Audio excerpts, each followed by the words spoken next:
y desarrollar una cosa llamada hermenéutica filosófica sería Heidegger. Y dos personas que ampliarían el programa hermenéutico y que le buscarían diferentes formas de aplicación serían, por un lado, Gadamer y por el otro lado, Habermas. Los que nos hemos dedicado a filosofía alemana, hay una vieja polémica entre Habermas y Gadamer de cómo cabe entender la hermenéutica y cómo cabe entender la labor del filósofo. Si queréis, después de la discusión, podemos entrar en ello. Entonces, la idea principal y que se repite en los diferentes autores y de diferentes maneras es su concepción del lenguaje. ¿Cómo entienden estos filósofos alemanes el lenguaje?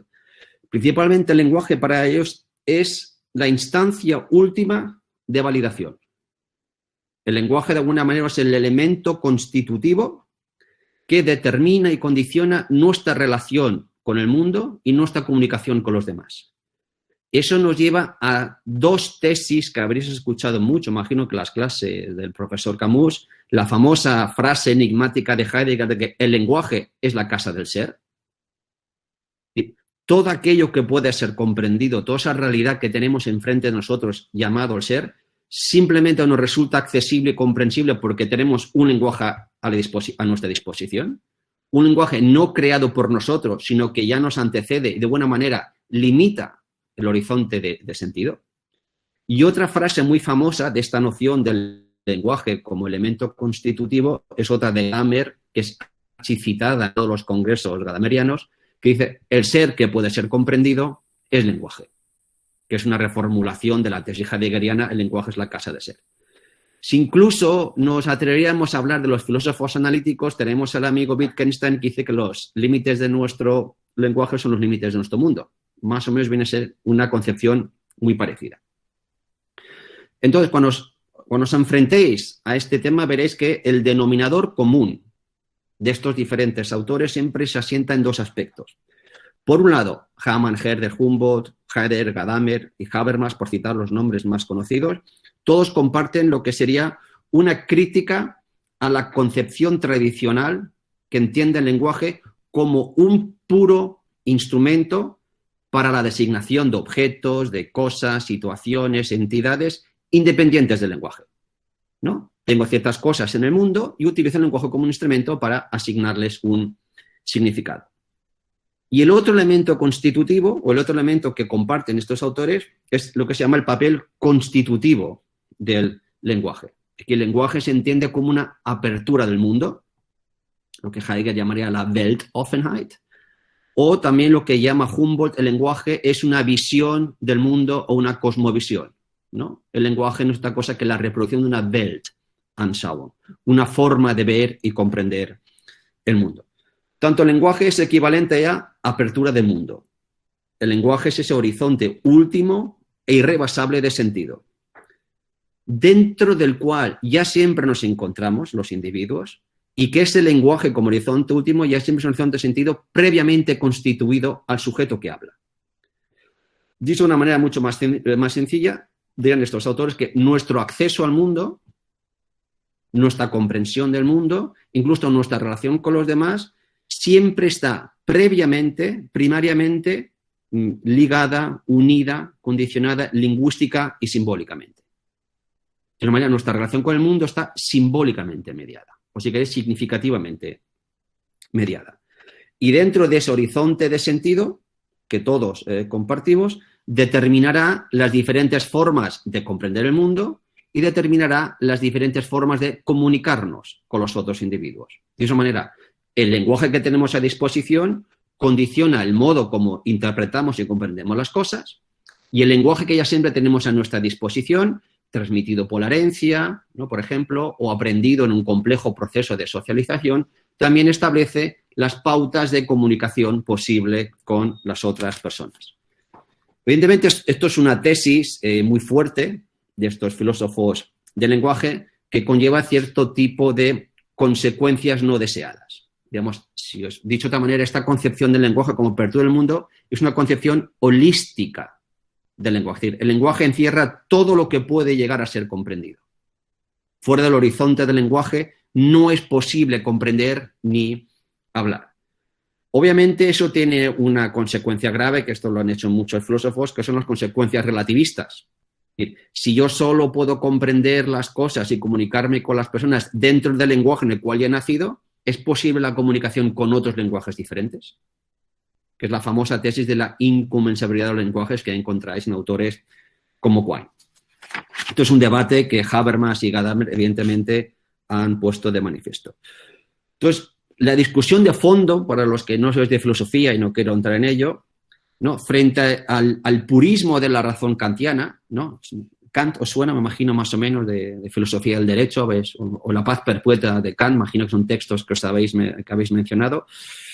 Para Kant existe la idea moderna de que nuestro acceso a la realidad depende básicamente del ejercicio racional que hace el sujeto pensante, ¿no? Y el sujeto pensante es capaz de elaborar cierto tipo de categorías que le permiten de alguna manera, ¿no?, estructurar la realidad a partir de esas categorías previamente establecidas por lo que Kant llama sujeto trascendental, ¿no? Como si la razón operara de una manera pura o simplemente reflexiva. Pues bien, frente a este purismo de la razón, lo que encontramos con estos autores de la tradición hermenéutica alemana, que ahora son la tradición, o si queréis, el legado cultural y el lenguaje, la base de toda racionalidad. Hay un texto muy bonito de Hamann, que es un coetáneo de Kant, que va a decir, la razón simplemente es lenguaje. O de esa manera, la razón no puede pensar sin tener un lenguaje a su disposición capaz de articular los pensamientos de la razón. Y ese lenguaje que me permite articular mis pensamientos, dirá Hamann, no los genera, no los crea el sujeto pensante, sino que el sujeto kantiano que piensa ya tiene un lenguaje a su disposición previamente dado que le permite luego realizar diferentes representaciones del mundo. Entonces, como veis, esto es una idea que después reaparece en Dilthey y también reaparece en Gadamer. Hay una tradición lingüística de fondo a la que nosotros ya pertenecemos por nacer dentro de esa tradición, que determina, condiciona, filtra el modo como comprendemos en cada caso la realidad. Entonces, si uno analiza con un poco más de detalle las famosas 3 H's del romanticismo alemán de Hamann, Herder, Humboldt, ahí se encuentra ya de una manera en nuce, como se dice, 2 dimensiones del lenguaje. Cuando leáis a Heidegger, cuando leáis a Gadamer o cuando os acerquéis a la obra de Habermas, no sé si habéis hecho cosas de Habermas y facticidad y validez de Habermas o cosas de la teoría de la justicia de Habermas, veréis que el lenguaje siempre se interpreta o el lenguaje se considera que tiene 2 dimensiones. Por un lado se considera que el lenguaje tiene una dimensión que podríamos llamar cognitivo-semántica.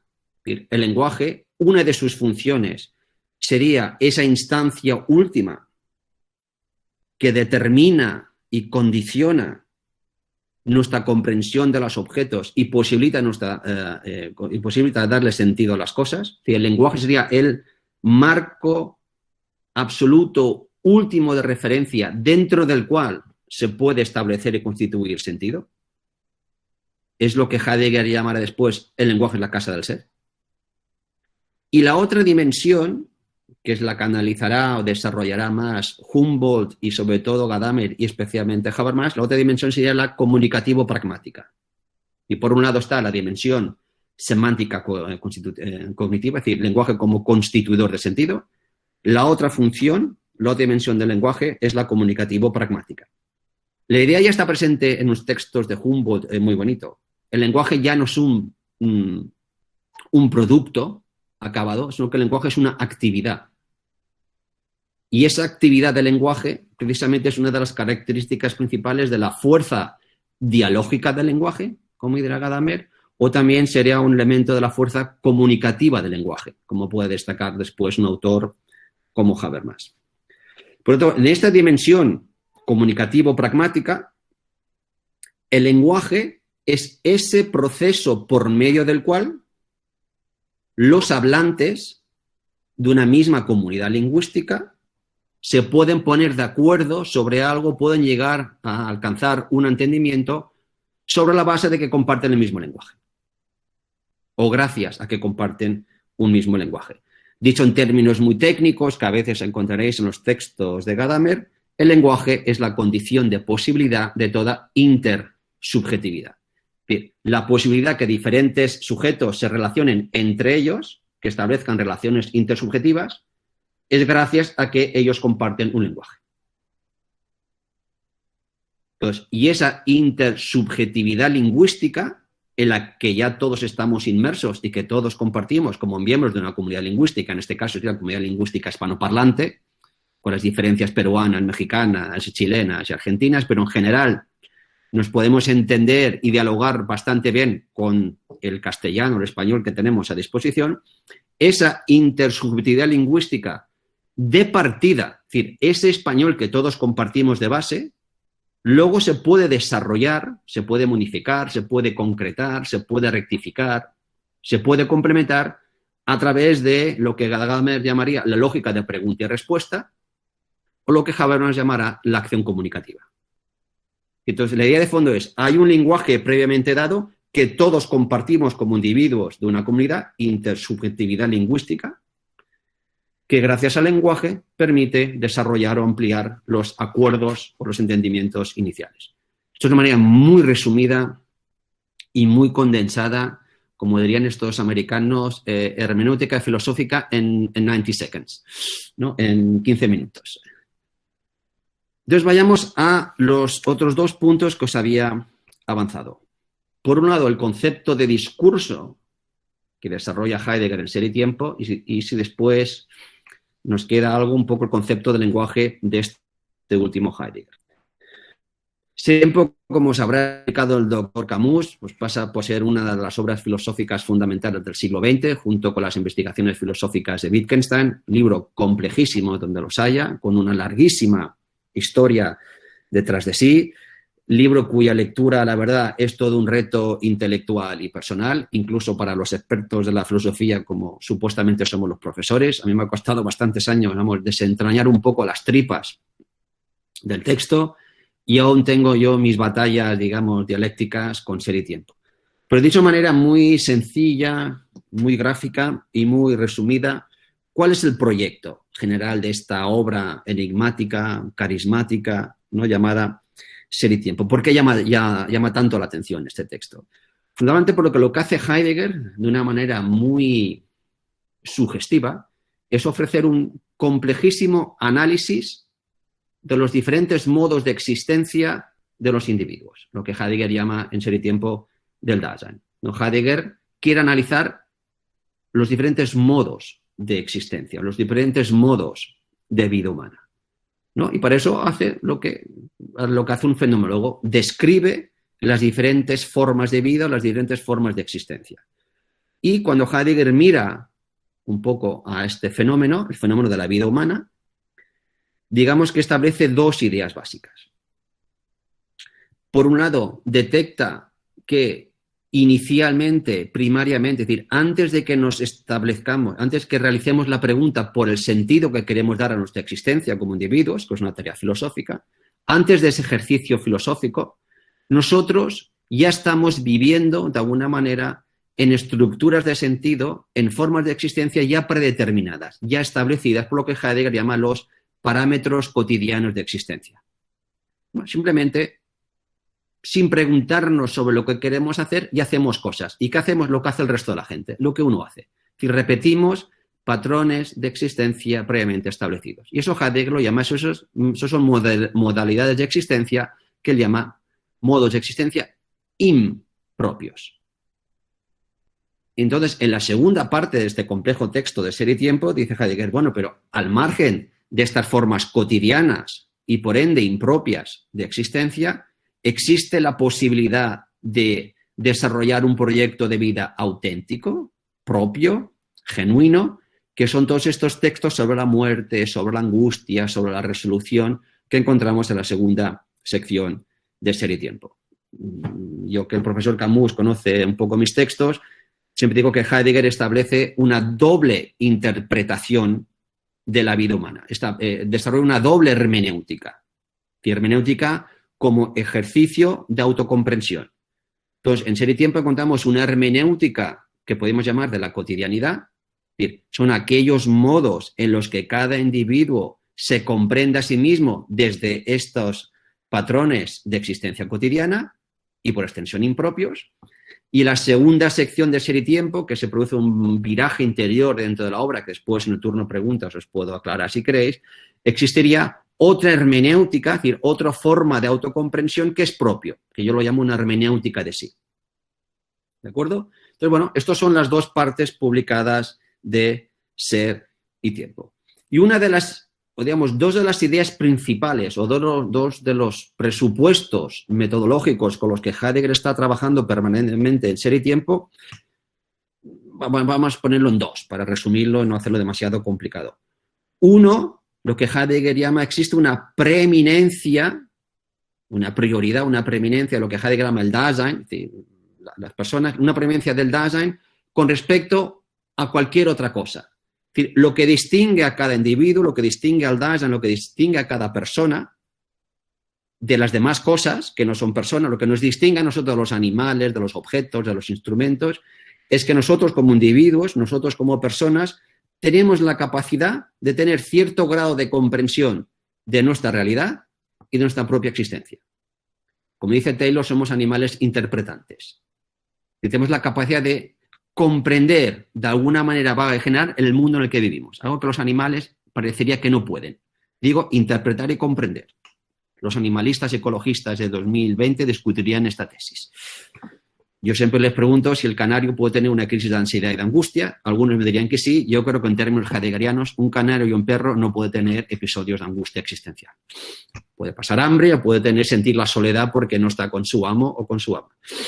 Antropocéntrico, donde lo haya este modelo ético animal. No quiero entrar en estas cosas que me generan un poco de hilaridad desde el punto de vista heideggeriano. Pues bien, el hecho de que el Dasein sea preeminente o que lo que distingue al Dasein de cualquier otra cosa es esta capacidad de tener cierta comprensión de su propia realidad.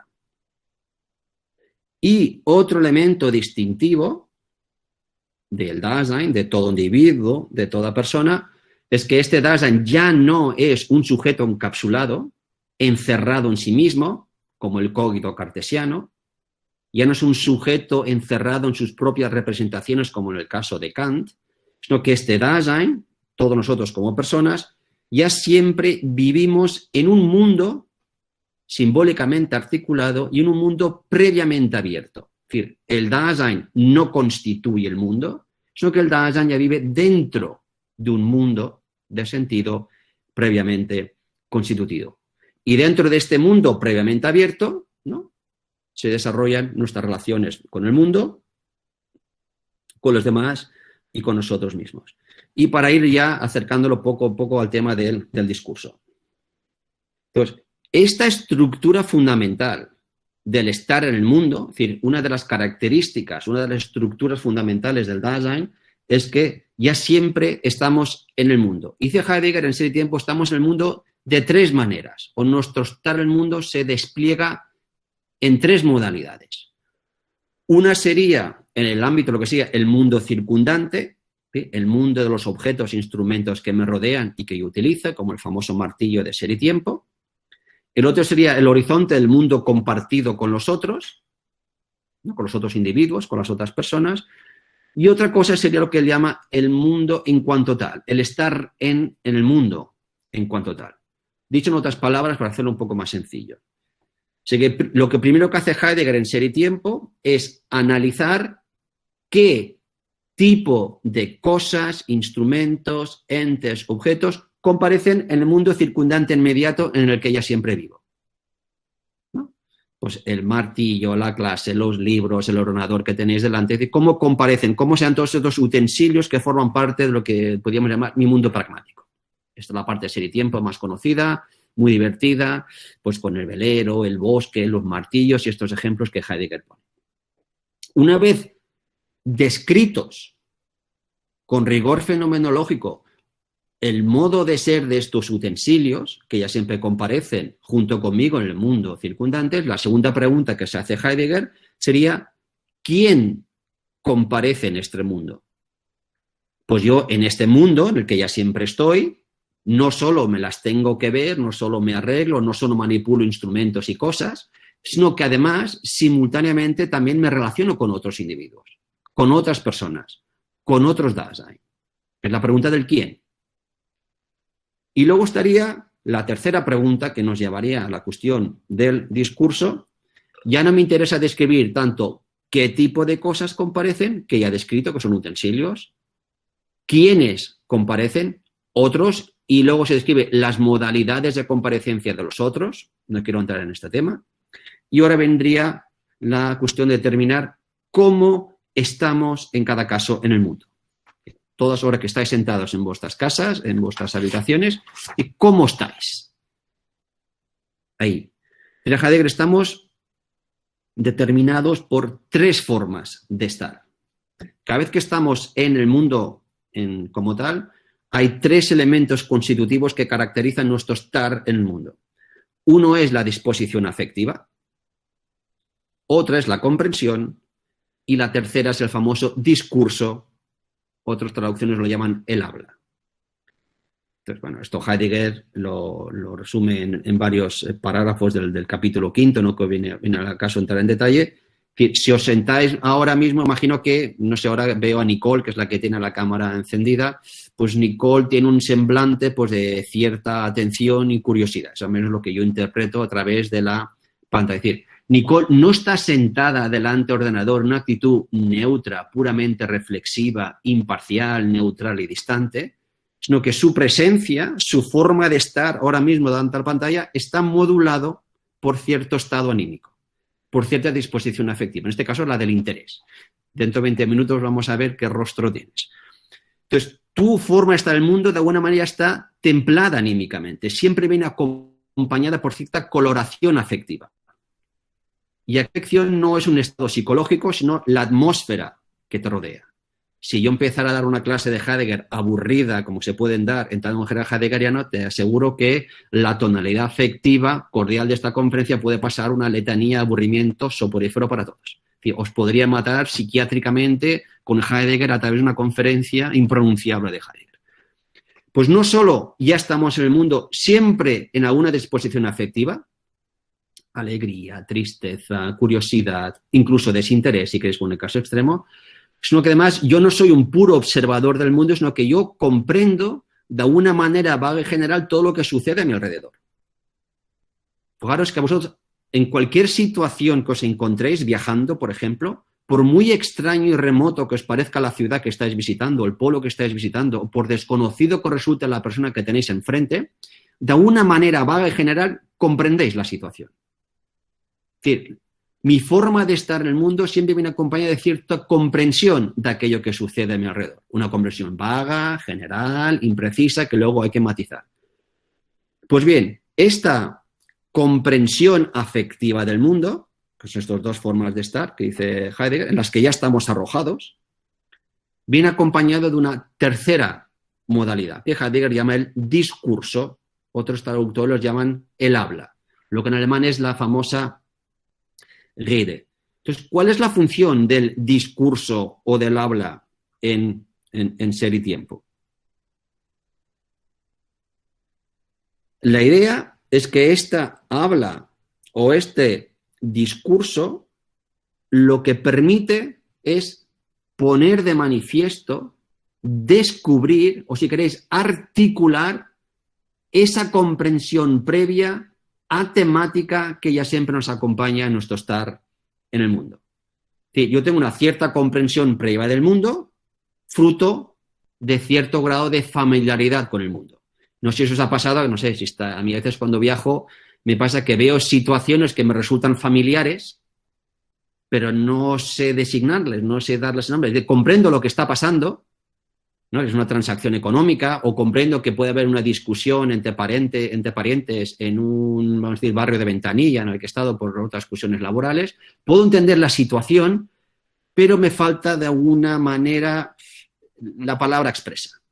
¿No? Entonces, lo que deja de Heidegger, el discurso sería la articulación de esa comprensión previa que en cada caso ya siempre tengo. Entonces, la idea que está de fondo en este Heidegger, que está muy presente en toda su obra, es que vivimos ya siempre vivimos primariamente en mundos, digamos, envueltos del manto de la significatividad, para decir eso en términos hermenéuticos. Y ese horizonte de sentido previo, vago e impreciso, se puede articular, se puede concretar a través del habla. Entonces son estas frases un poco enigmáticas que podemos sacar de Ser y Tiempo, ¿no? El discurso articula la comprensibilidad media de nuestro estar en el mundo. Estas son las frases heideggerianas que desesperan al estudiante de primero de Derecho y a primero de Filosofía. ¿Qué narices me estará diciendo Heidegger con esto?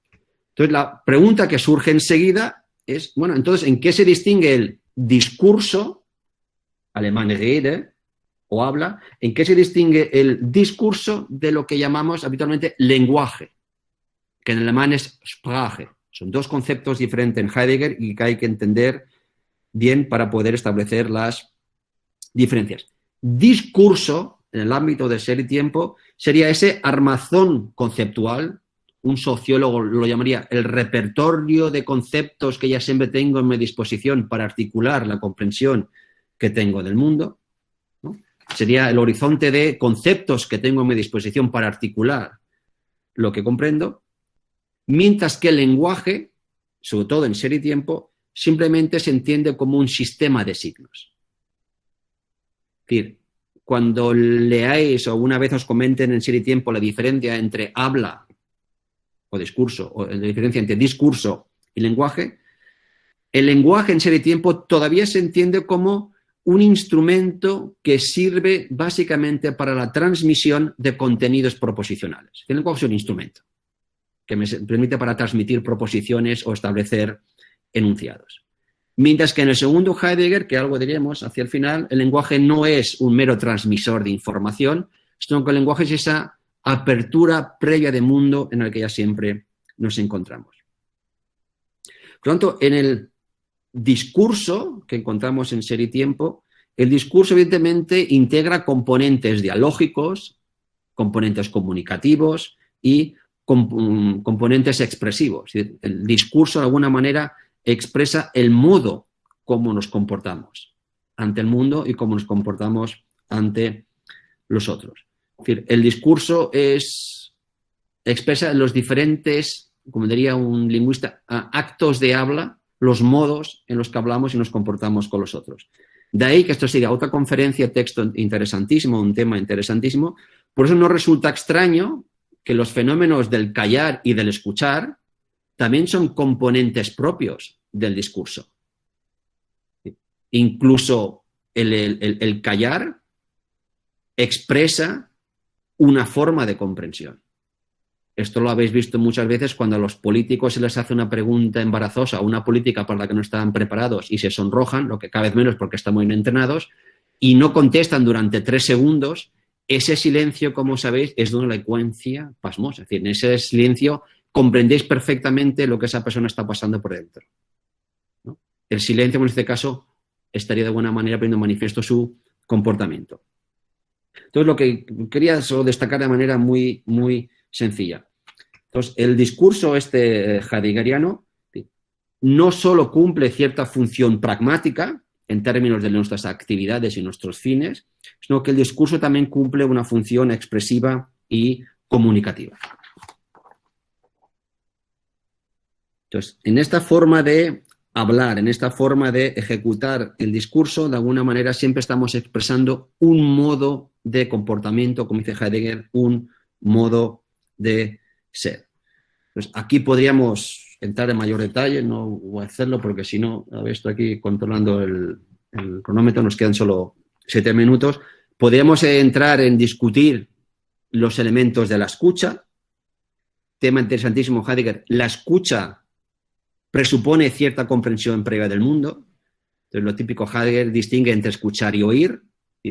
Nosotros jamás podemos escuchar sonidos puros, sino que siempre escuchamos el sonido de algo. Yo no oigo sonidos puros, sino que yo siempre puedo oír, no sé, la chimenea, no, los rescoldos de la chimenea chirriantes. Yo siempre escucho el viento del norte, o yo puedo escuchar, como dice Heidegger, no sé, al pájaro carpintero. Yo solo puedo escuchar porque comprendo lo que está sucediendo a mi alrededor. Sin esa comprensión previa no se puede ejercer el fenómeno de la escucha. Y otro tema que es más de corte gadameriano, escuchar implica una relación con los otros. Es una cosa que desarrolla mucho Gadamer en la dimensión dialógica del lenguaje. Aquí podríamos meternos en los tipos de discurso, lo podemos dejar para discusión. Aquí está la famosa cómo el discurso o esa capacidad de articular primariamente las significaciones en las que vimos, la forma primaria en la que esa habla se desarrolla son las famosas habladurías de las que habla Heidegger en Ser y Tiempo, cuando el habla o discurso se convierte en habladurías, que es un hablar por hablar sin una apropiación previa de lo que se está hablando. Luego con Gadamer, si queréis, podemos establecer una discusión al respecto. Sino esta forma de hablar, nosotros la ejecutamos, la desplegamos en una modalidad inicial de hablar, que es la forma de las habladurías, el hablar por el hablar. Si queréis después, lo dejamos para discusión porque quedan 5 minutos y quiero deciros 4 cositas sobre el concepto de lenguaje que Heidegger desarrolla en su obra posterior, en su obra tardía. Es decir, Ser y Tiempo, de lo que se ha hablado ahora, sería este famoso primer Heidegger, donde desarrolla esta noción de discurso, y Heidegger evidentemente va dándole vueltas a la cuestión del lenguaje y en los años 50 empieza a desarrollar lo que sería el último Heidegger, el Heidegger del viraje, donde desarrolla otro concepto de lenguaje. Aquí el lenguaje ya no se entiende como transmisión de información, como un instrumento, sino aquí el lenguaje se empieza a entender como una apertura del mundo. Esa apertura del mundo, en la que ya siempre estamos, y que nos permite, y que el lenguaje nos permite articular, ya se asienta, digamos, en 2 presupuestos metodológicos que están operativos en Heidegger, y no quiero tampoco entretenerme, es lo que Gadamer llama, lo menciono porque esto lo conocerá el profesor Camus, lo que Gadamer llama la famosa transformación, esto es un palabrejo imposible, transformación hermenéutica de la fenomenología. Es decir, el método que está desarrollando Heidegger es una transformación hermenéutica o una lectura fenomenológica en clave hermenéutica de nuestro modo de estar en el mundo, y esta transformación se asienta en 2 presupuestos, en 2 postulados que es importante que los tengáis presente. Si habéis hecho filosofía en el bachillerato, siempre partís de la idea de la filosofía moderna, que se llama, que es una filosofía de la conciencia, una filosofía del sujeto, ¿no? El ego cartesiano o la subjetividad trascendental kantiana. Pues bien, uno de los postulados de esta transformación es que el modelo de la percepción propio de la filosofía de la conciencia es sustituido por el modelo de la comprensión. El modelo de la filosofía moderna que habéis estudiado en bachillerato y más o menos lo recordaréis, es la imagen muy simplificada, es hay un yo que piensa, que enfrente o delante de sí tiene un mundo que puede ser pensado a través de las representaciones. Es decir, existe una relación sujeto-objeto. La forma de primariamente conectar con ese mundo o la forma en que los objetos se le dan al sujeto, ¿qué es? A través de la percepción de sus cualidades primarias y secundarias. Lo habéis hecho con Descartes, lo habéis hecho con Spinoza, lo habéis hecho con Hume o lo habéis hecho con Locke. Pues ese modelo de la percepción, que presupone la idea de un sujeto colocado de frente al mundo, al cual accede por medio de la percepción, ese modelo es sustituido por Heidegger por el modelo de la comprensión. De ahí que Gadamer habla de transformación hermenéutica. Es decir, la forma primaria de acceder al mundo que está enfrente de mí no es tanto a la percepción como a la comprensión que en cada caso ya tengo de las cosas, situaciones, personas que están enfrente de mí. Dicho de una manera muy sencilla, a ver, vamos a buscar un ejemplo que todos podéis compartir conmigo. Todos estáis sentados delante de vuestra pantalla del ordenador. Desde un punto de vista perceptivo, deberíamos decir, hablando con propiedad, lo que tenéis, lo que percibís es una superficie rectangular de color opaco con manchas de color en el fondo, para describirlo desde el punto de vista perceptivo. Pero si yo os preguntara, esto lo hace Heidegger de una manera muy sublime, ¿qué veis? Y pongo el veis entre comillas, si ahora abríamos el micro me diríais, pues veo la pantalla del ordenador y a ti hablando. Tú no estás viendo eso, tú comprendes lo que estás viendo, ¿de acuerdo? Y no haces una descripción perceptiva, sino que estás perdiendo una comprensión previa de lo que tienes delante. Y ahora yo te diría, ¿me puedes describir las cualidades de tu pantalla? Las gafas que lleva Nicole, la foto de Kiara o las gafas que encontramos en la foto que tiene Ángela colgada ahora mismo. Entonces, en un segundo momento podrías enumerar las diferentes características o cualidades. Entonces, la idea es, el acceso primario al mundo no es vía percepción, sino vía comprensión. Primer elemento de esta transformación. Y el segundo es que se sustituye el concepto de mundo.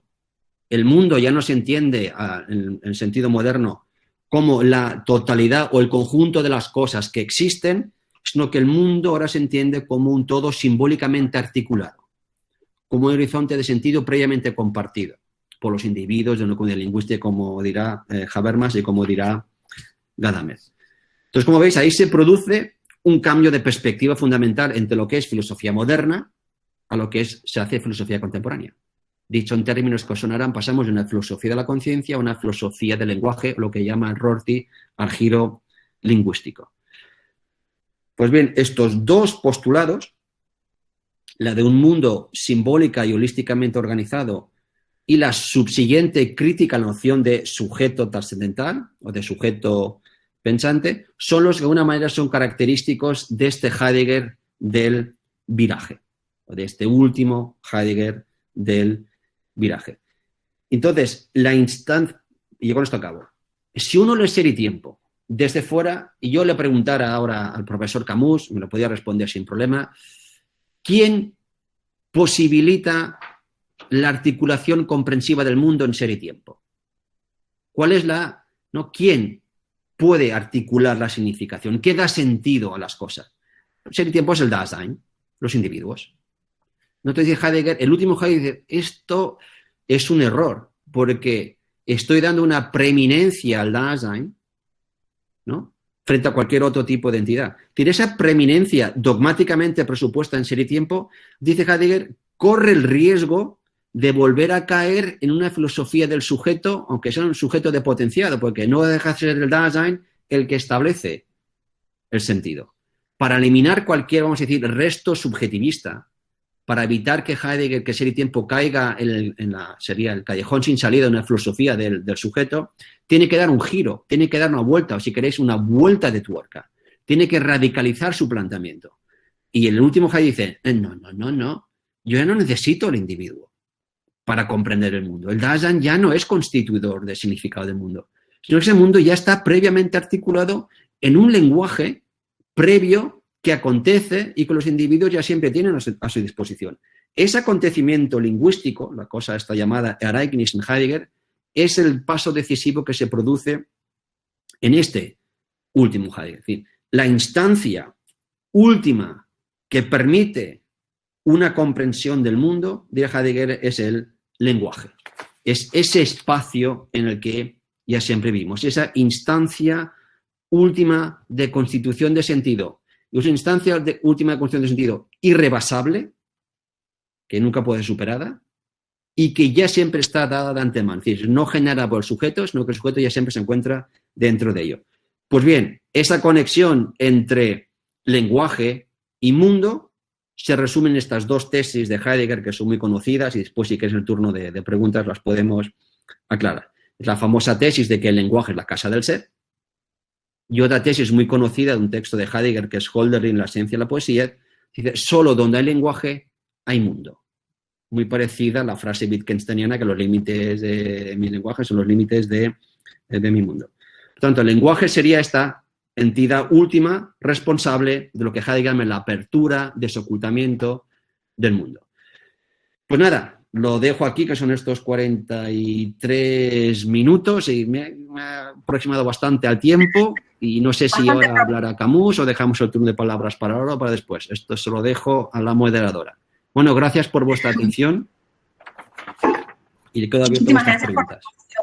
Excelente, la verdad. Los conceptos siguen siendo todavía bastante difíciles. Bueno, ahora como segundo ponente tengo el agrado de presentar al doctor Alexander Camus Cubas.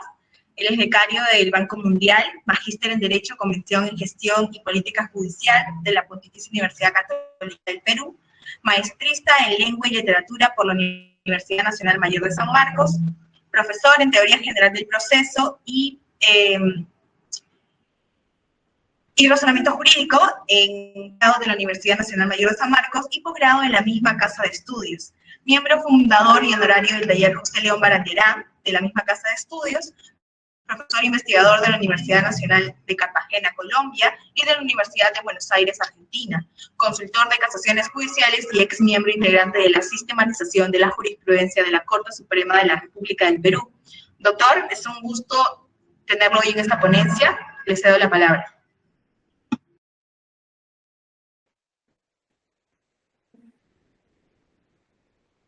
Ok. Gracias, Nicole. No sé si se puede visualizar, ¿está bien? Sí, todo correcto.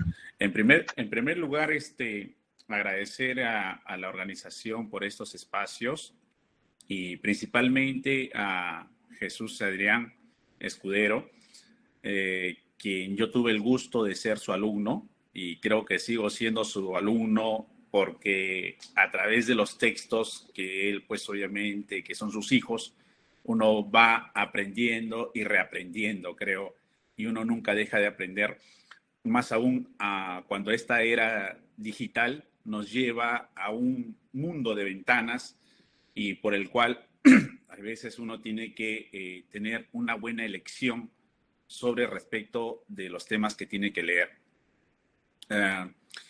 No solamente le agradezco como estudiante, en este caso a Adrián, sino que también por la predisponibilidad de compartir un momento, un sábado, un espacio con nosotros.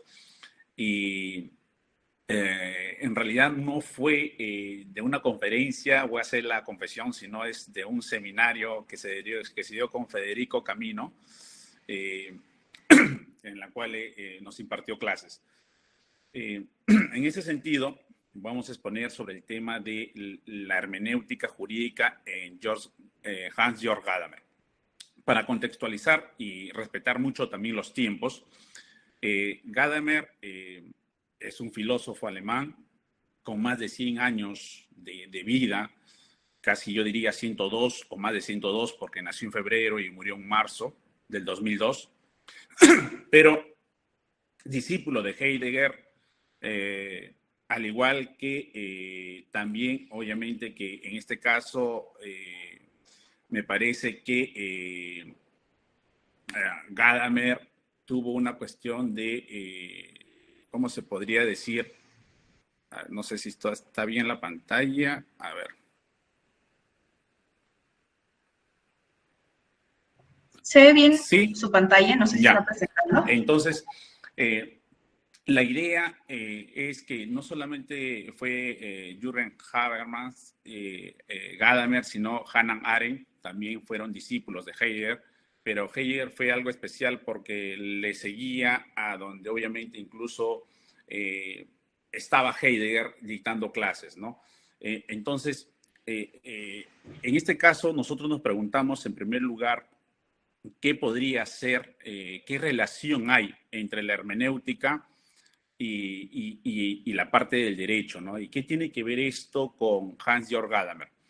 Uno cuando revisa los textos, o cuando al menos revisé los textos de Gadamer, entre los múltiples que él obviamente ha escrito, hay cierta, no solamente sutileza en tocar temas como del lenguaje jurídico, de la jurisprudencia, de testigos, sino que tiene mucha profundidad. Y como diría en este caso nuestro estimado y amigo Jesús Adrián, prácticamente hay una precomprensión, es decir, hay una comprensión, por decirlo como él mismo lo describe en su libro, que la comprensión es algo global y la interpretación es algo local, ¿no? Es decir, la interpretación fija un ente, mientras que la comprensión es entender todo lo que ya preexiste detrás de este ente, ¿no? En ese sentido, voy a tratar de pasar ciertas diapositivas. No sé si se puede compartir.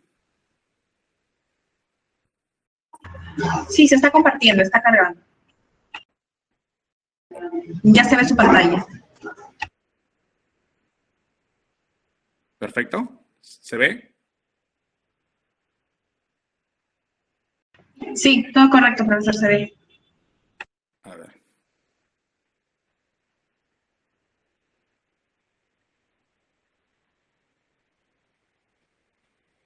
Lo malo que yo no veo nada de mi pantalla. Ahí está. Creo que ya está. Ahí se ve, ¿verdad? Sí, Ahora sí, se ve, ¿verdad? pero tiene que dejarlo ahí. Ah, No puede regresar al mismo. sí. A ver. Ahora sí. Entonces, vamos a preguntarnos qué es la hermenéutica. Entonces, en realidad, la hermenéutica, muy a pesar de que podría tenerse una derivación literaria como Hermes, como mensajero, o una interpretación filosófica como un arte de interpretar, o como una cuestión jurídica, en este caso, de desentrañar qué es lo que dice las fuentes del derecho, tanto como la norma, tanto como la jurisprudencia, a través de las resoluciones aplicadas al caso concreto. Gadamer dice que no es un proceso espiritual para sí mismo. Es decir, según la lectura, y modestamente hablando, para Gadamer no es una verdad propiamente fijada por un sujeto en particular. Es decir, ese corpus que se encuentra o cuerpo que se encuentra dentro del texto, obviamente necesita de una interpretación, pero que no es la definitiva. Seguidamente, Gadamer dice, una interpretación de un texto tiene una significación muy amplia. Y esto lo dice por el término de la comprensión, es decir, porque todo ente tiene una precomprensión, tiene una referencia, es decir, habría que ver en este caso cuál es la posición o cuál es el espíritu que tuvo el legislador en un determinado momento. Gadamer, a pesar que no ofrece un método en concreto y a pesar que tiene sus obras de verdad en método 1 y verdad en método 2, al igual que en este caso el tema en los poemas que hace referente a Paul Celan, ¿no? Que muchos dicen que es la continuación, obviamente, de verdad y método, en los comentarios al poema Cristal de Aliento. Prácticamente lo que hace en realidad Gadamer es darnos a entender que la interpretación que se puede dar en este caso de un texto, en esa relación que hay entre el intérprete y el texto, no es ajena, obviamente, a una precomprensión y no es ajena a un devenir histórico. Es decir, tendríamos que ver o desentrañar cuál fue el sentido del legislador, ¿no? Es decir, bajo qué premisas hipotéticas, en este caso como un juicio hipotético, fue concebido, porque si no sería algo anacrónico, comprender en este caso al momento que se expide una ley o se expide una norma.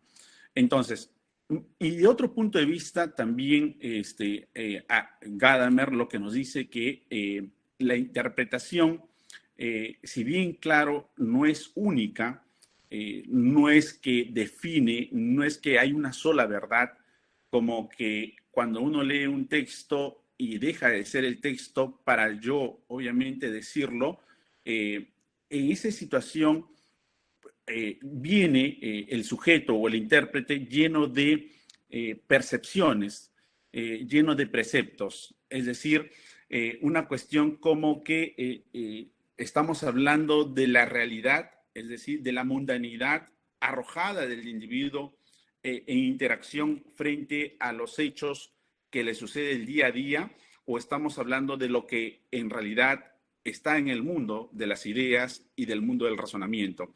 Entonces, partiendo de ello, las percepciones que podemos tener del derecho no siempre son las verdaderas, es decir, partiendo de que el derecho es una construcción de juicios hipotéticos, que sí obviamente tiene un telos, un fin, en este caso, que regula, en este caso, conductas humanas intersubjetivas, pero por ello, cuando hace ese tipo de razonamiento, ya sea deductivo o inductivo, lo que tiene que ver es la precomprensión en este caso, es decir, el devenir que se puede dar en una situación puramente fáctica.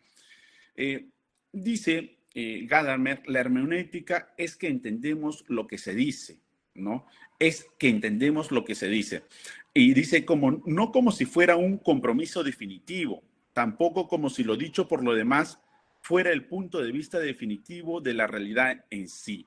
Es decir, cuando uno interpreta no solamente una ley como juicio hipotético entre que hay un grado de factibilidad que puede ser verdadero o puede ser falso, pero nunca es una verdad en sí misma, porque es una norma genérica, es una norma que regula, sino que, como diría Wittgenstein, entre lo decible y lo no decible, yo diría en este caso en el derecho entre lo permitido y lo no permitido. ¿Qué es lo que está? Porque Wittgenstein en su primera obra gran maestra, que es el Tractatus, nos dice que, a ver un momentito por favor.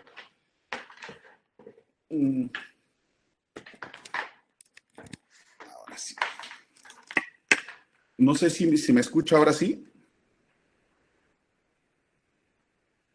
Sí, sí se le escucha. Ya. Entonces, lo que pasa en este caso, al igual que de lo que dice Wittgenstein en su tomo, el Tractatus, entre lo decible y lo no decible, dentro del lenguaje, yo también diría que en este caso, no dentro de la comprensión, sino dentro de la interpretación de un ente fijado, en este caso, que es una rama muy especial, la rama jurídica, yo diría entre lo que está permitido y lo que no está permitido. Pero esto surge que lo que está permitido está dentro de la omnicomprensión o dentro de la acción inmanente que tiene el ordenamiento legal. Es decir, el ordenamiento legal de alguna forma inmanente dentro de sí regula y de forma muy genérica toda la fatiespecie que puede existir dentro de la mundanidad, ¿no? Dentro de la mundanidad. Pero, ¿qué es lo que hace que sea decible o no decible para Wittgenstein en el Tractatus? No estoy hablando de las investigaciones filosóficas, que es su segundo libro, sino que estoy hablando en este caso paralelamente y de forma muy metafórica en lo que en el derecho se puede decir lo permitido y lo no permitido. ¿Qué es lo que está permitido? Lo que es trascendente para el ordenamiento jurídico. Ahora, lo que es trascendente para el ordenamiento jurídico está fijado en este caso por el legislador.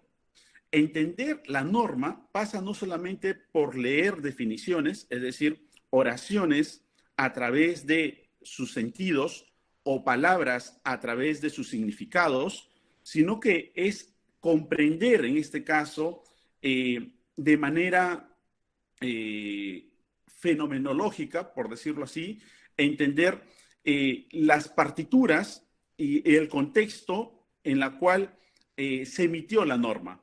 Es decir, vendría a ser una cuestión de interpretación histórica incluso que se debe hacer al legislador. Porque si hoy por hoy lo criticamos al legislador del Código Napoleónico de 1804, del Código Civil, o criticamos al Código Civil alemán de 1900, o criticamos al Código Civil de 1942, el Código Civil italiano, prácticamente sería algo anacrónico. Lo que podría en este caso no solamente definir lo que dicen las proposiciones, en este caso normativas, pasa también por entender no solamente el contexto, sino a acercarnos a esas percepciones, a esos prejuicios, por decirlo así, en un buen sentido positivo, que tuvo el legislador en su momento. Sería algo fuera de lugar y algo desproporcionado, anacrónico, juzgar a un legislador que en su oportunidad no hemos sabido solamente el contexto, sino los prejuicios, es decir, esa precomprensión que él tenía respecto de una realidad cuando se emitió o reguló normas o conductas de una sociedad. Ahora, ese es por un lado, en cuanto al legislador. Pero en este caso, el juez, que es el magistrado, que es el operador jurídico, que es el que traduce las normas, el que lleva de un caso en concreto y lo abstrae, en este caso, a un juicio hipotético, como diría Kant, en este caso, a un juicio hipotético que está regulado en una norma, como también diría Kelsen, en donde vamos a ver un estado de verificabilidad, no que es verdadero o sea falso, sino que pasa por un proceso de abstracción que para los penalistas sería el principio de tipicidad, es decir, de ajustar los hechos al tipo normativo. También pasa por una precomprensión. Pasa desde el momento que las autoridades, en este caso, las fuerzas, en este caso la autoridad policial, toma el conocimiento de los hechos. El fiscal, obviamente, va a intervenir en estos tipos de investigaciones preliminares, luego para proseguir con las otras etapas del proceso penal, o en este caso cuando en el derecho civil nos cuentan un determinado caso y nosotros paralelamente estamos entre lo decible y lo no decible de Wittgenstein, entre lo permitido y lo no permitido por ordenamiento jurídico, pasa también por una comprensión.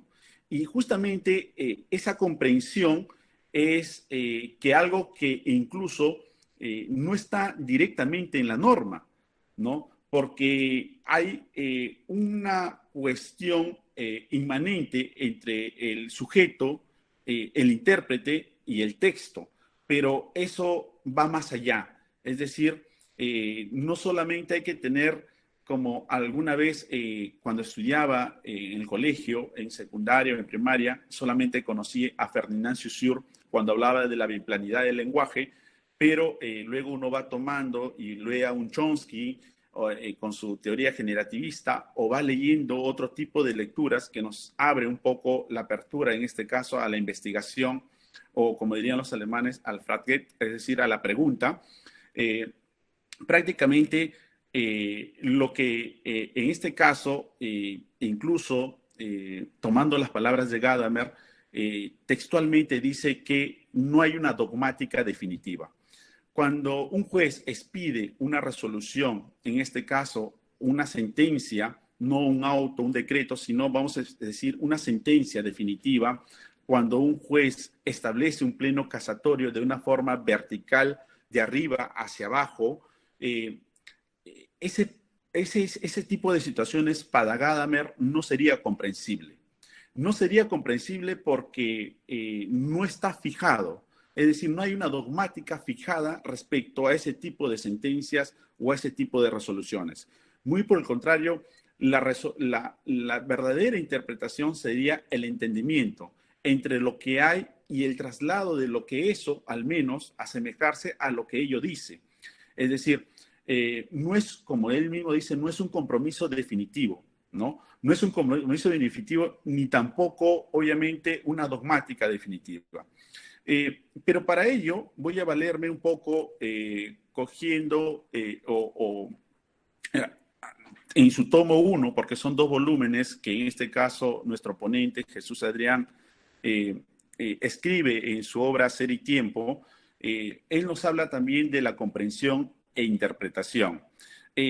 Aquí dice nuestro ponente, quien nos acompaña el día de hoy, nos dice: por lo general no somos conscientes de esa comprensión ni la desarrollamos de manera expresa. Comprender es la manera como damos sentido a las cosas y personas en nuestro trato con el mundo y en nuestra actividad cotidiana.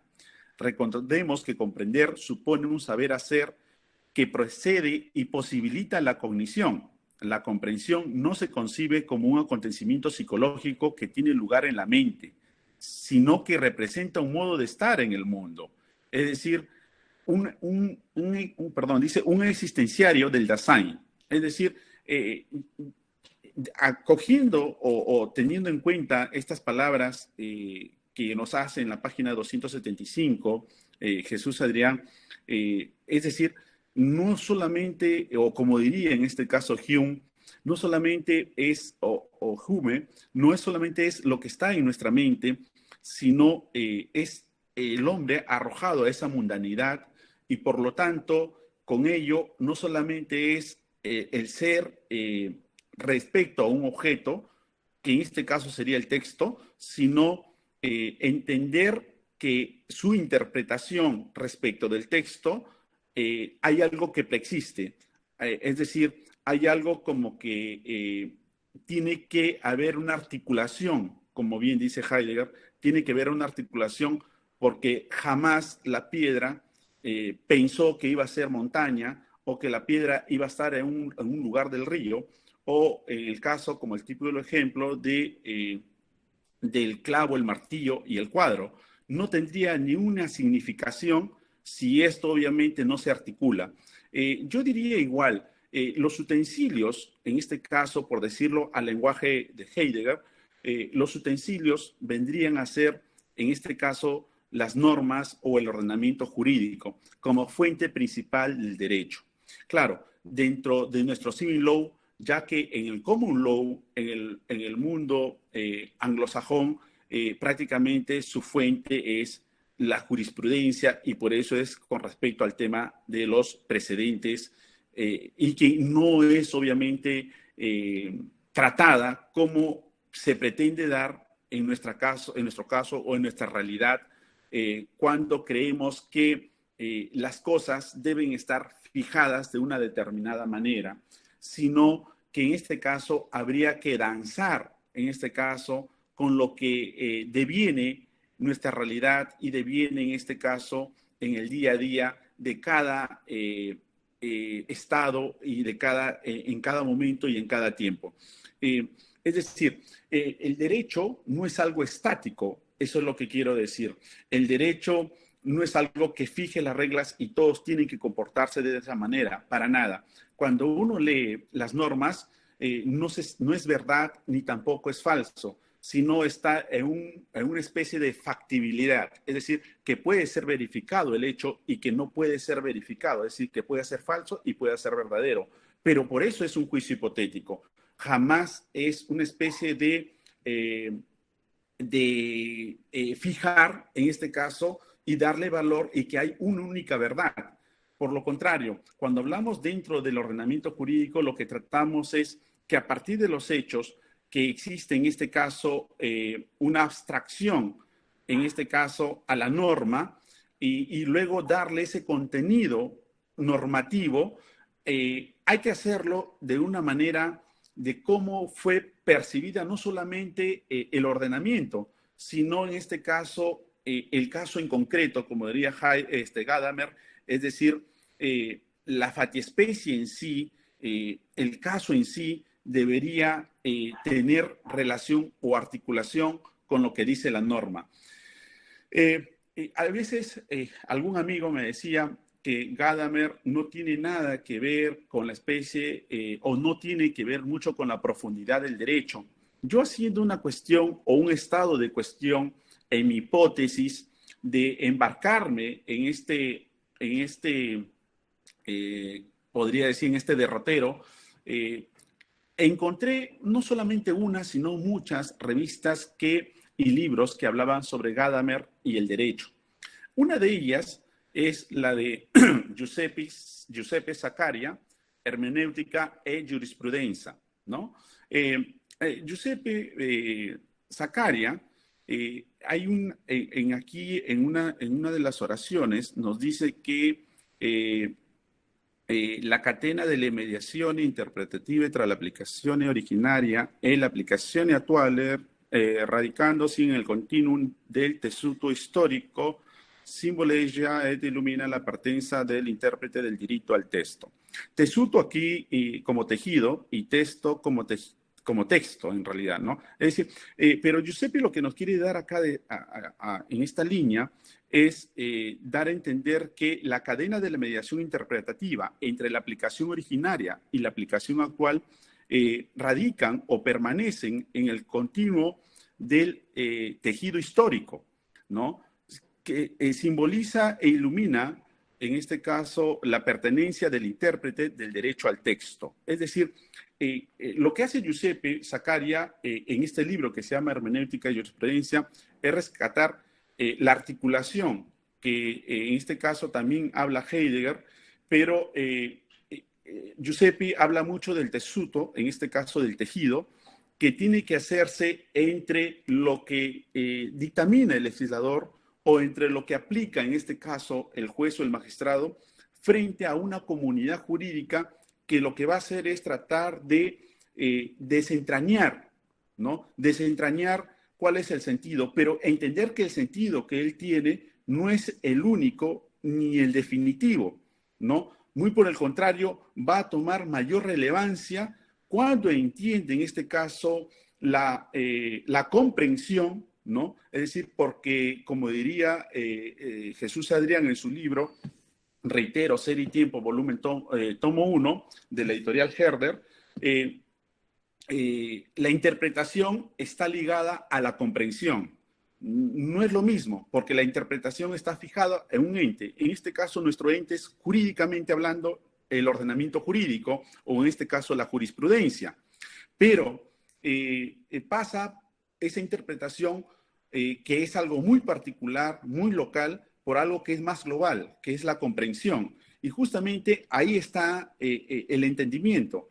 Para poder llegar a ese entendimiento hay que ver no solamente los prejuicios en un sentido positivo, sino en un sentido para no caer en esa especie anacrónica de juzgar respecto de una sentencia o respecto de una norma.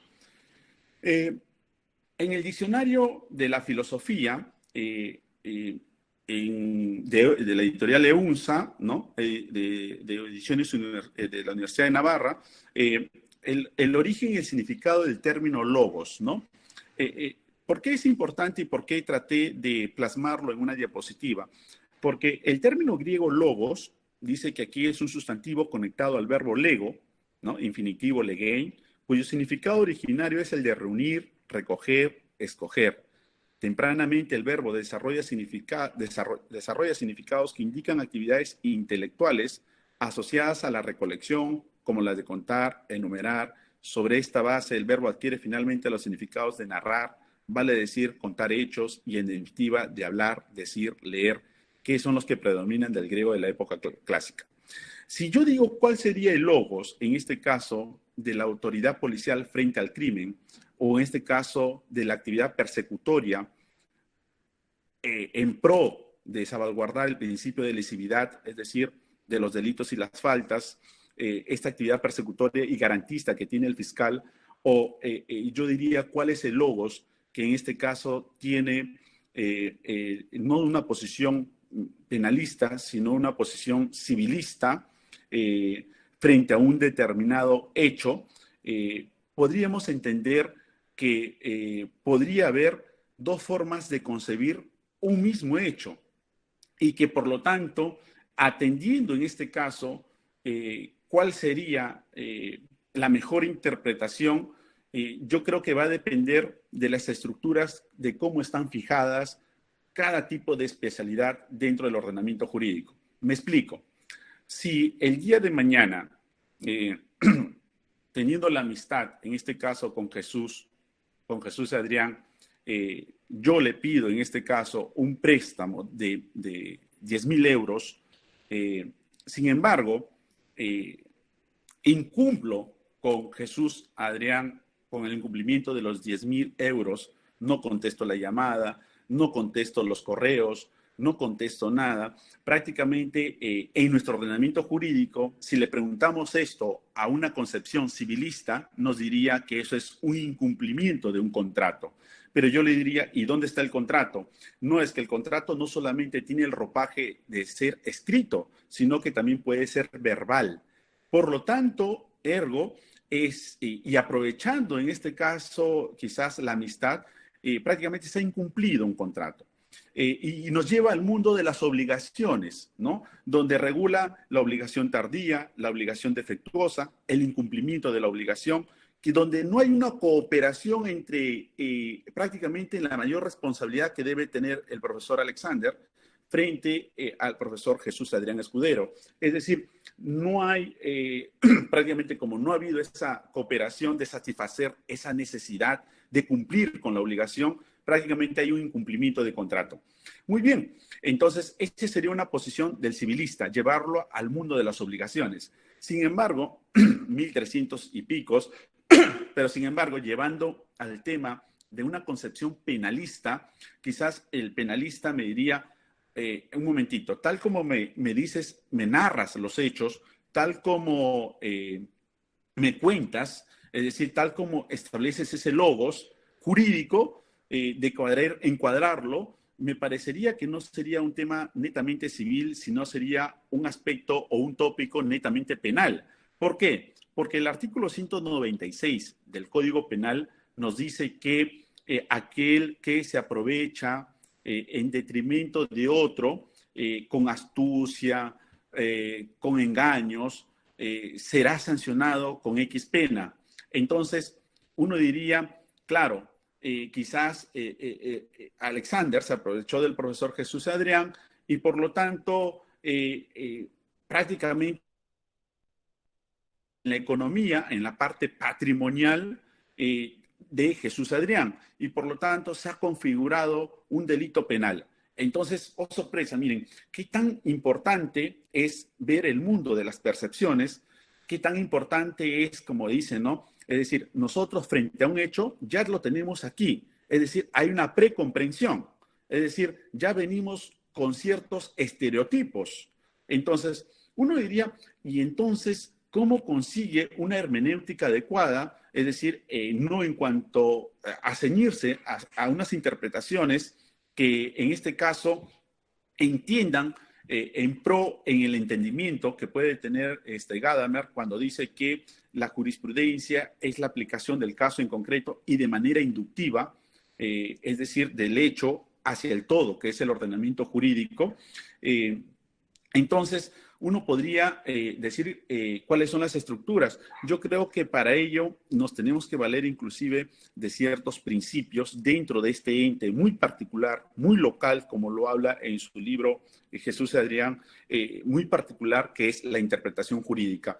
Creo que debería visualizarse para no tener esta biplanidad de hemisferios al calificar un hecho. Si el derecho tiene la ideología de ser la última ratio, no podría encuadrarse en un tema penal y por lo tanto le propongo una excepción de naturaleza de acción, es decir, que el hecho no constituye delito.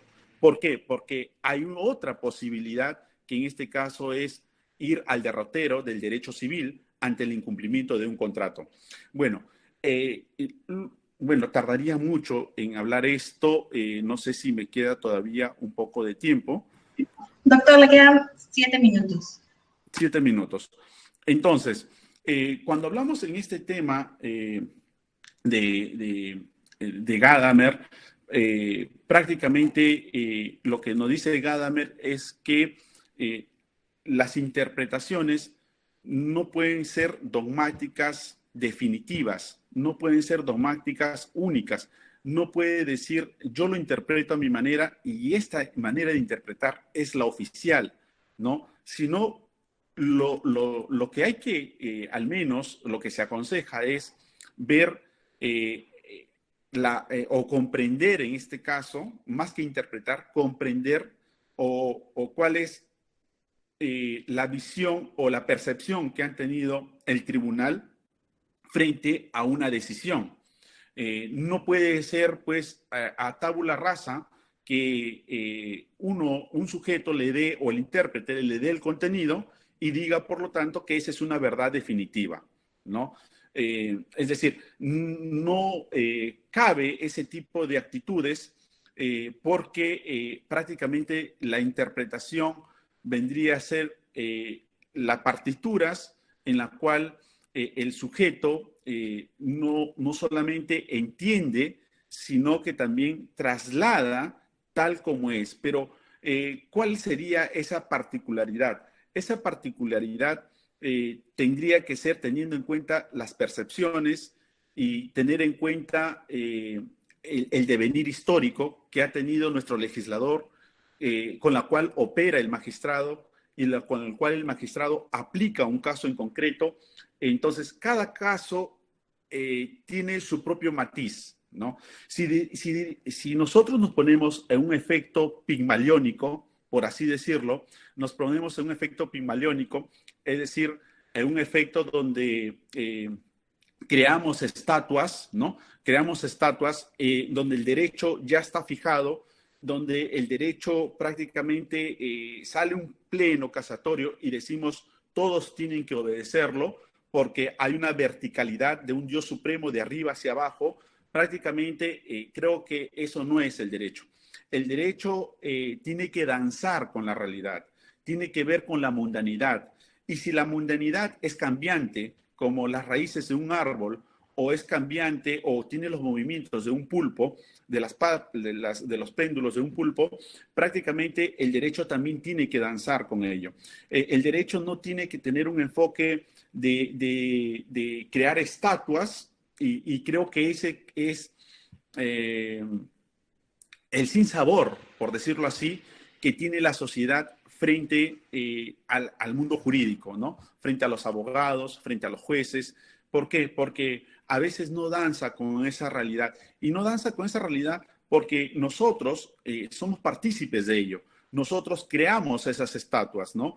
Quizás Gadamer iría a ese Platón, Gadamer iría a ese señor de los mitos de las cavernas para obviamente ver la luz y no solamente ver sombras, y si es posible, crear nuevos paradigmas, ¿no? Crear nuevos paradigmas.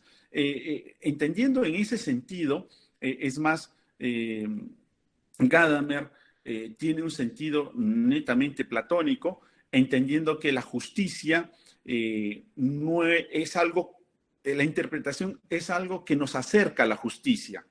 La interpretación no es la justicia, el derecho tampoco es la justicia, pero es una aproximación a ella, quizás entendiendo como la unicidad y la pluralidad del concepto justicia. Es decir, trabajamos en el mundo de las ideas que hay una justicia, pero nos vemos reflejadas a través de, o sea, es decir, nos valemos de ese concepto ideal de justicia para llegar a ella. Es decir, como que siempre estamos o siempre está la meta al otro lado del río. Algo como que es algo que siempre se espera alcanzar.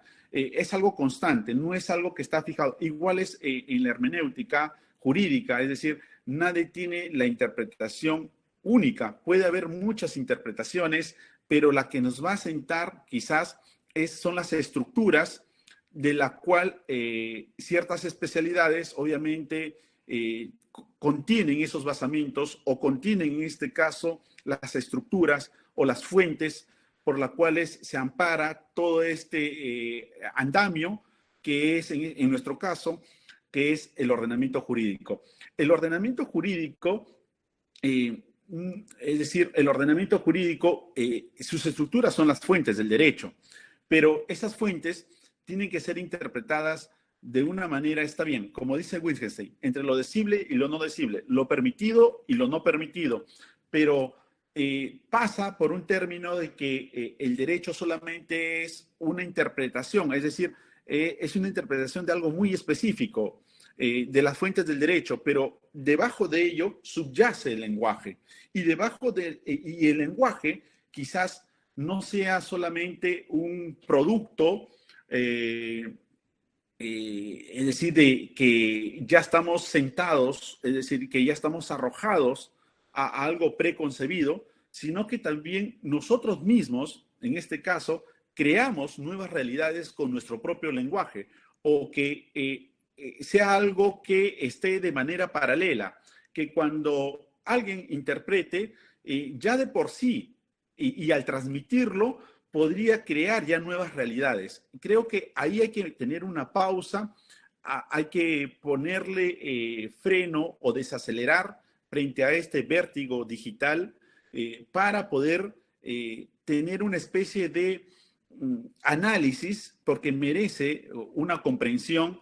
Además que la hermenéutica no es algo nuevo, ¿no? la hermenéutica, incluso desde las Sagradas Escrituras, es más vieja que el hambre, por así decirlo. Entonces, otra cosa es que no la hayamos explicitado, pero la hermenéutica siempre ha estado ahí, ¿no?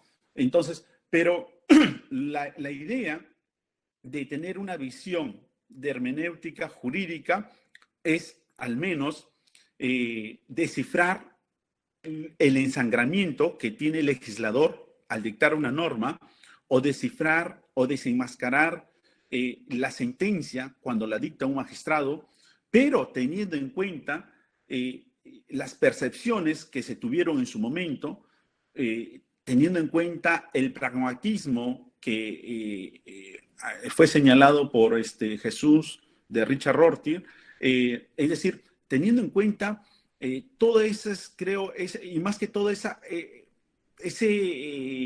¿cómo se puede decir? Como diría Gadamer, esa parte de interpretación histórica, por así decirlo, es decir, llegar a los prejuicios del legislador, llegar a los prejuicios de los jueces que dictan, en este caso, sentencias judiciales. No sé si hay aquí, bueno, aquí hay, en el siglo XX tenemos aquí a Heidegger, que nos pregunta qué es el ser, ¿ya? Sé que estamos con el tiempo. Jean-Paul Sartre, que nos dice el ser para sí, y la hermenéutica de Gadamer, que yo podría decirle como una cuestión de una comprensión, ¿no? De la comprensión. Que no solamente los prejuicios se trasladan o se evocan a la tradición, sino el método, porque en realidad no hay un método, como diría en su tercer no en su tercer libro, porque son 2 tomos nada más de Verdad y Método, una tras de otra después de 20 y tantos años, sino en ese libro que dice ¿Quién soy yo y quién eres tú? Al comentar este poema que es Cristal de Aliento de Paul Celan, en donde él mismo y textualmente dice que no hay un método, ¿no? Lo dice textualmente que no hay un método. Entonces, lo va a hacer a través quizás del juego socrático de pregunta y respuesta, pero más allá tiene que ver con el tema de la tradición, ¿no? Llegar a esa comprensión pasa por ir más allá de la interpretación. Bueno, termino, o al menos antes de poder terminar,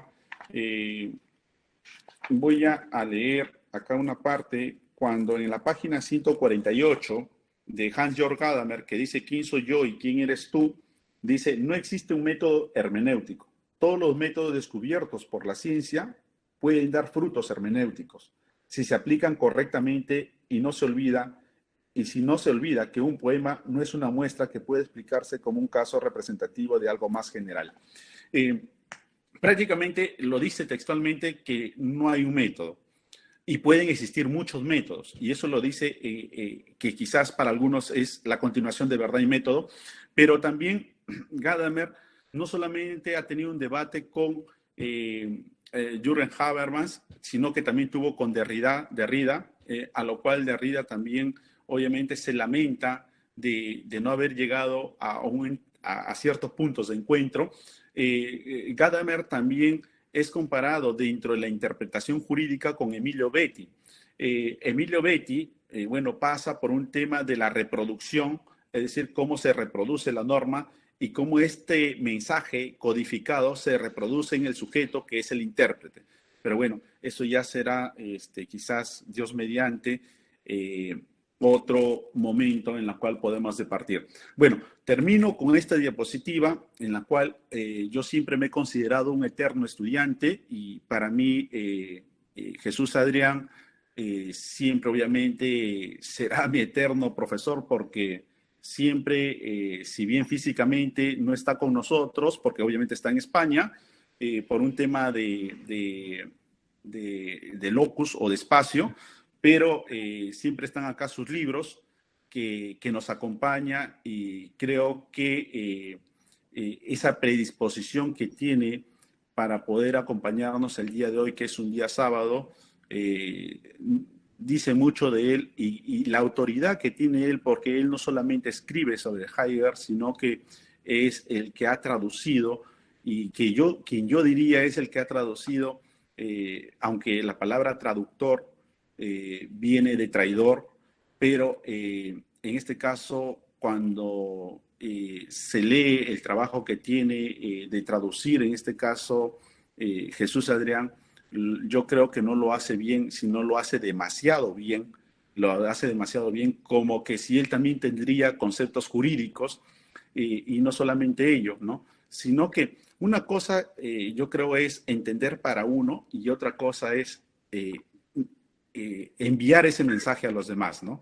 Entonces, agradecerte, Adrián, y agradecerte de esta mejor forma, enviándote esta imagen en la cual alguna vez hemos compartido juntos, y que siempre, obviamente, que se acabe esta situación atípica y quizás tenerte aquí presencialmente, ¿no? Un fuerte abrazo. Muchas gracias. Muchísimas gracias, profesor. Bueno, ahora ha llegado el tiempo de las preguntas después de las excelentes ponencias. Así que, profesor, ya puede dejar de presentar la pantalla, no se preocupe. Voy a leer la primera pregunta que va dirigida a nuestro primer ponente.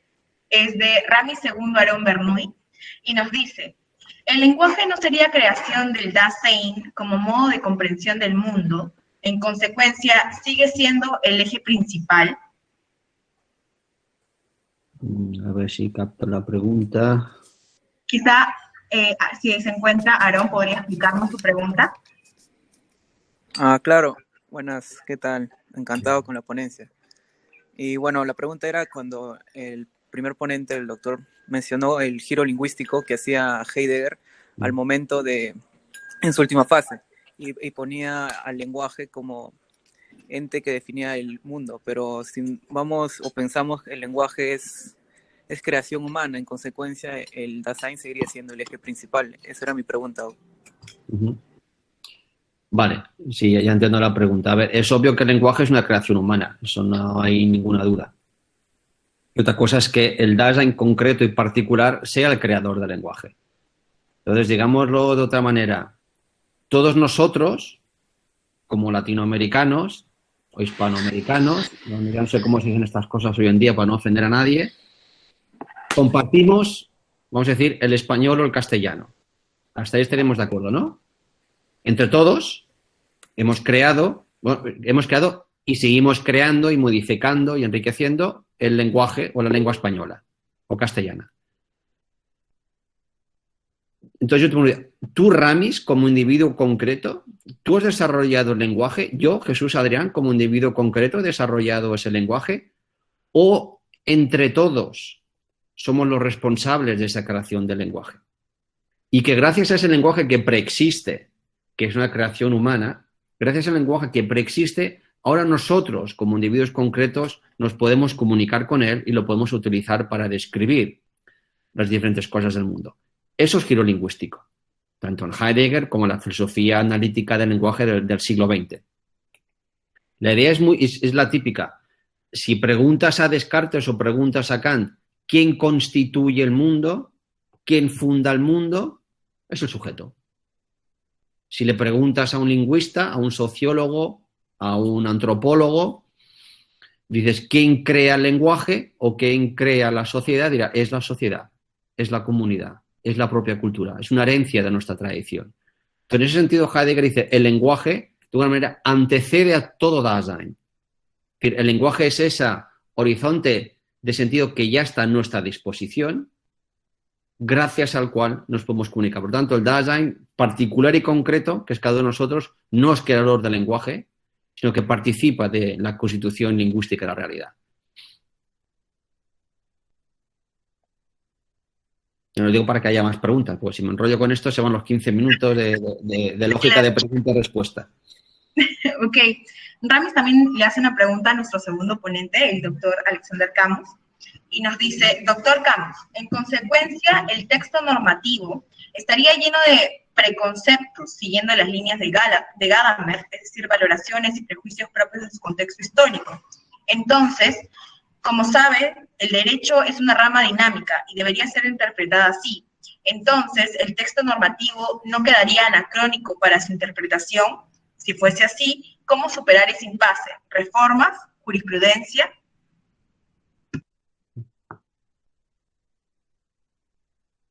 Profesor, su micro está apagado. Sí, el texto, buena pregunta. El texto normativo nunca establece una verdad o una falsedad, porque cuando uno lee un texto normativo, es un juicio hipotético, donde vamos a hacer una cuestión de factibilidad, es decir, puede ser que sea cierto y puede ser que no sea cierto. Y tanto así que un texto normativo o una norma es genérica, porque cuanto más regule, cuanto más supuestos de manera abstracta, es mucho mejor el texto, ¿no? Y va a tener mayor permanencia en el tiempo, ¿no?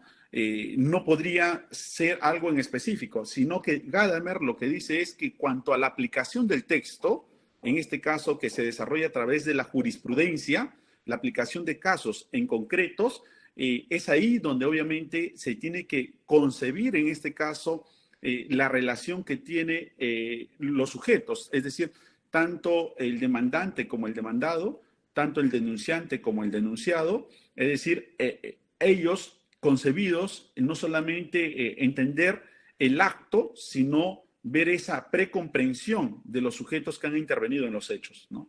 En esa facticidad, ¿no? Muchísimas gracias por su respuesta.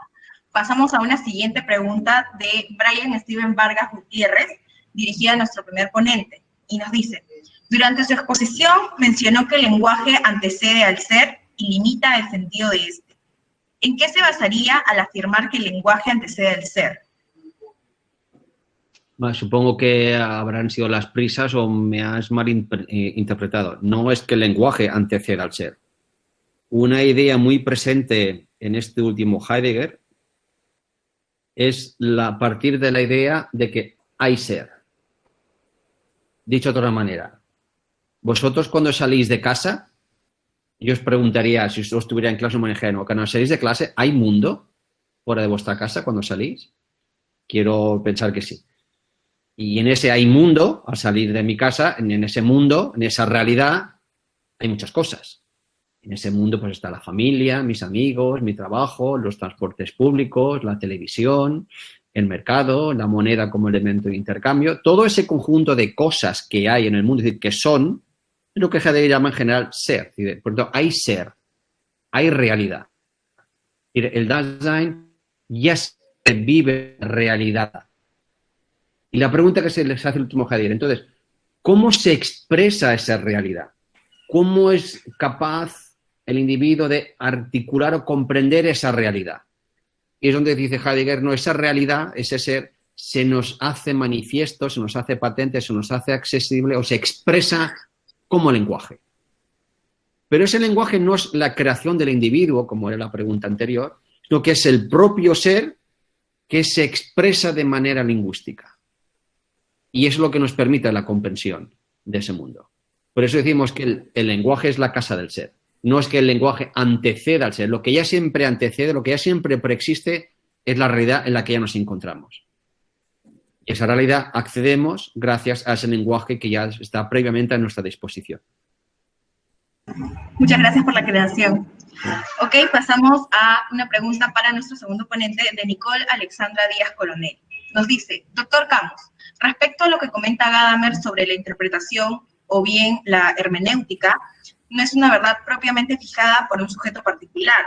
Ello podría llevarnos a cuestionar el tomar como fuente del derecho a la doctrina, ya que en ella consideramos como parte influyente en un caso la opinión o interpretación que realiza un jurista cuando ésta no constituye una verdad establecida. Voy a tratar de deducir un poco la pregunta, ¿no? A ver, partamos por algo.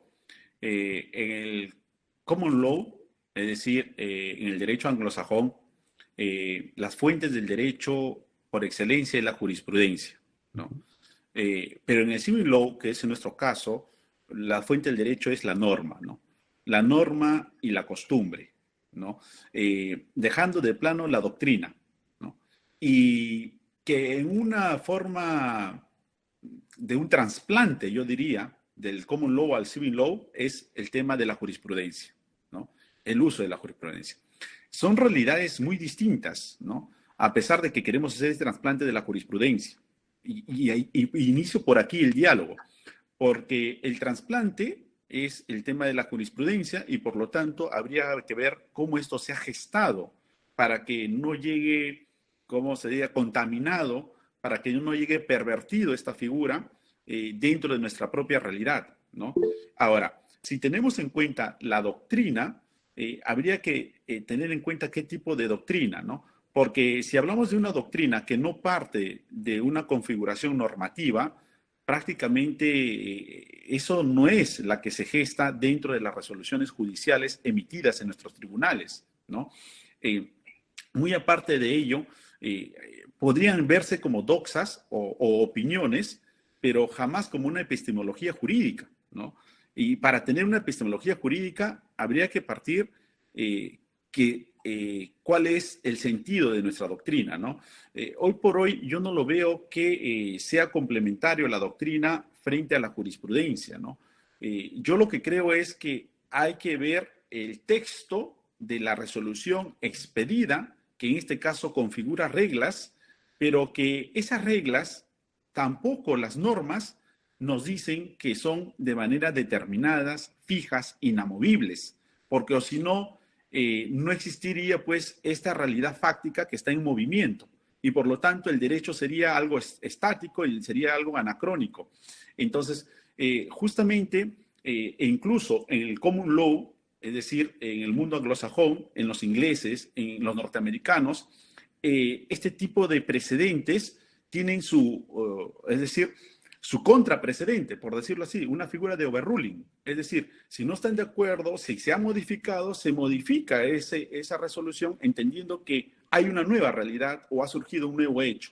Entonces, por eso digo, hay que tener cuidado con los trasplantes jurídicos que se hagan del common law al civil law, partiendo por ahí, porque podría ser que esa teoría sería muy perversa, por un lado. Y por el otro lado, lo peor de todo es que la doctrina, porque ahora con esta era digital se ha abierto muchos canales de que todo el mundo hace, entre comillas, doctrina o hace en este caso pedagogía. Entonces, prácticamente habría que entender que esto no complementa lo que dice la jurisprudencia. Muy por el contrario, como dice Gadamer, y entendiendo en cuenta que esta exposición también es de Gadamer, habría que, en este caso, y Gadamer en una entrevista textualmente dice que la jurisprudencia debe aplicarse a casos concretos. ¿Esto qué quiere decir? Que hay muchas realidades. Es decir, no puede decirse... entonces, ¿para qué sirven entonces la jurisprudencia? ¿Para qué sirve este lineamiento de los precedentes? Y yo diría, sirve para que de forma analógica, que calcen casi en el mismo supuesto, con las mismas características, pueda regularse a una tendencia de darle seguridad jurídica a la comunidad o al justiciable, pero jamás para determinar que las cosas son de una manera estáticas y de una manera vertical que va de arriba hacia abajo. Y eso no es obviamente el derecho, ¿no? El derecho es una especie de raíces de un árbol donde puede tener, como dice Gadamer, muchos métodos, pero hay estructuras y hay que respetar las estructuras para llevar lo que dice la jurisprudencia, como lo dicen los magistrados, hacia la comunidad, pero no hacer un efecto perverso de ello. Más aún si esta figura no es propia de nuestro ordenamiento, sino es un trasplante del derecho inglés y de sus colonias hacia nuestra realidad jurídica, ¿no? Muchísimas gracias, profesor. Tenemos aún muchísimas más preguntas, pero el tiempo no perdona, así que agradezco a todas las personas por su interés mostrado en cada una de las preguntas y esperamos que este tipo de eventos se pueda repetir para seguir resolviendo todas ellas. Agradezco también a los ponentes y antes de concluir este evento pasaremos a escuchar las últimas palabras de nuestro primer ponente, el doctor Jesús Adrián Escudero. Adelante, doctor.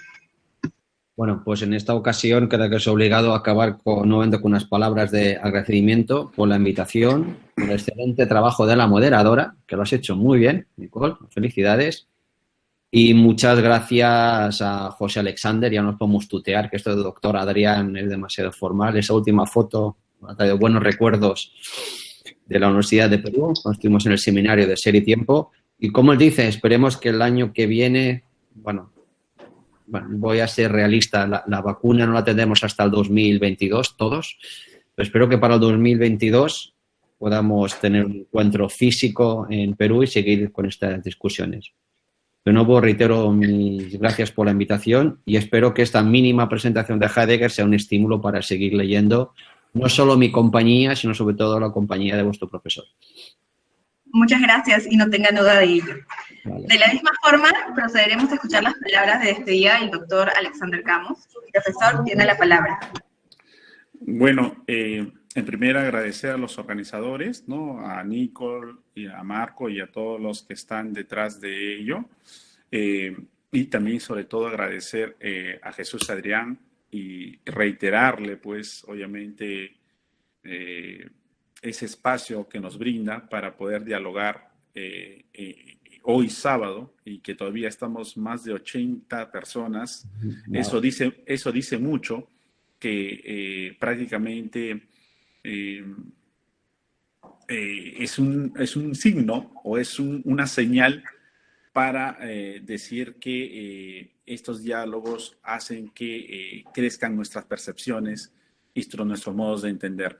De otro lado, si bien es claro que Jesús no está con nosotros, pero están sus libros, yo les invito a que vayan a cualquier librería a buscar los libros. Tiene una cantidad de libros, hay alguno que me falta por ahí, pero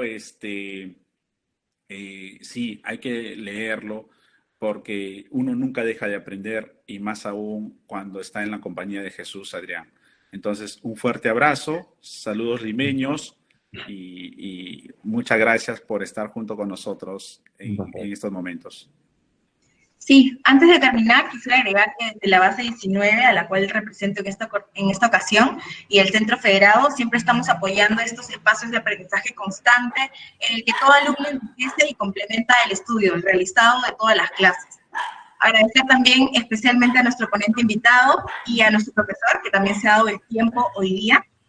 Y de la mano de este agradecimiento quiero hacer presente 2 certificados, el primero para nuestro ponente invitado, que es Jesús Adrián Escudero, y el segundo para nuestro profesor Alexander Camus Cubas.